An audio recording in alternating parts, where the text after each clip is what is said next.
Alors, la NIO ET7 parcourt plus de 1000 km sur une charge avec le patron au volant. Alors, batterie semi-solide, 150 kWh. Évidemment, 1000 km. Bim. Allez, boum, ça fait 15 kWh au 100. Ce qui est correct. Bon, après, certains diront qu'avec une batterie de cette taille, et pour peu que la berline soit efficiente, bon, c'est normal qu'elle fasse 1000 km. Honnêtement, tu mets une batterie de 150 kWh dans la Model 3. Bon, même si je suis pas sûr que ça rentre, honnêtement, elle fait mieux, hein. Elle fait mieux, elle ferait 1200 bornes, je pense. Donc, ils ont parcouru exactement 1044 km depuis Shanghai et s'est arrêté près de Xiamen avec encore 3% de charge, soit un peu plus que les 1000 km homologués dans le cycle CLTC. Pour l'essai, le chauffage du véhicule était réglé sur 20 degrés.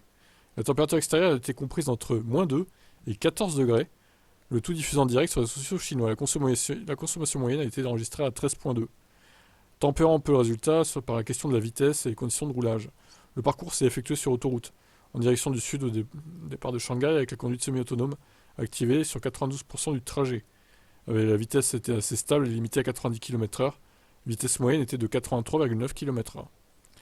Reste à présent à connaître le prix de cette batterie. Il y a quelques mois, Quinn Young, président de NIO, avait évoqué un prix proche de celui d'une ET5 pour la seule batterie. Ouais, bon. Bon, après, la performance reste correcte, hein. Vitesse moyenne 84 km/h quand même, c'est bien, hein. Franchement, c'est bien. Surtout que la température n'était pas estivale, hein. C'était pas 25 degrés, quoi, non plus. Donc, il y avait du chauffage. Donc, clairement, ils peuvent faire mieux, en fait. Ils peuvent carrément faire mieux. Elle peut monter sûrement à 1200, 1300 km dans les conditions optimales, hein. Mais bon, elle a l'air efficiente, donc c'est un joli coup de pub. Alors après, bon, il faudrait voir le dénivelé de la route. Est-ce que c'était pas en descente un peu, en dévers? C'est à vérifier.